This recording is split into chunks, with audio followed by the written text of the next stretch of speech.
Parlons-en. Aujourd'hui, nous parlons de violence conjugale. Une violence conjugale est perçue comme étant une violence physique, psychologique ou sexuelle commise dans un couple.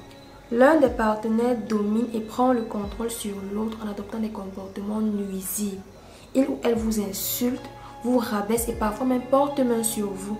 Je parlerai principalement des violences faites aux femmes. Car votre partenaire commet le premier acte et vous encaissez. Tout ça simplement parce qu'il se soumet en excuse. Et le pire, c'est qu'il vous fait croire que c'est vous le problème. Ensuite, ça devient répété et très brutal, au point où vous commencez à avoir peur de lui.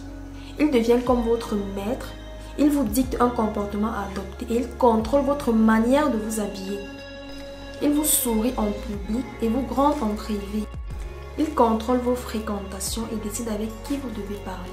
Il vous fait croire qu'il n'y a que lui qui peut vous aimer et que vous avez de la chance qu'il soit là.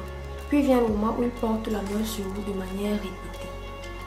Ne permettez pas ça, chère dame. Sachez dire non à la violence. Sachez dénoncer et partir avant qu'il ne soit trop tard. Vous êtes des reines. Ne laissez personne vous rabaisser et vous faire croire le contraire. Mesdames, il existe des organisations de protection et d'accompagnement de la femme. Rendez-vous simplement au ministère de la Femme et de la Famille pour obtenir de l'aide, de la protection et avoir plus d'informations avant qu'il ne soit trop tard. Vous pouvez également vous rapprocher de nous en privé pour plus d'informations. Au Cameroun, entre 2019 et 2020, au moins 130 femmes sont mortes de violences conjugales. Plus de la moitié des femmes en Mozambique sont victimes de violences physiques ou sexuelles. En Côte d'Ivoire également, la violence conjugale est très répandue, pour ne citer que cela. Nous assistions encore récemment au décès de la chanteuse de gospel nigériane, Osina Chinua-Chukwu, suite des violences de son conjoint.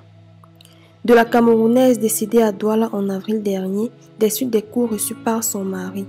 Ou même encore de l'homme qui coupe le pied de sa femme à cause d'un plat de nourriture. Sans oublier dans la région de l'Ouest, où un homme assassine sa concubine enceinte de 7 mois en la rouant de coups. Le code pénal camerounais prévoit des dispositions sanctionnant toute personne portant atteinte à l'intégrité physique d'autrui. Des campagnes de sensibilisation et la création des brigades de dénonciation sont des actions menées pour lutter contre ce fléau. Votre vie vaut de l'or. Ne protégez pas, dénoncez.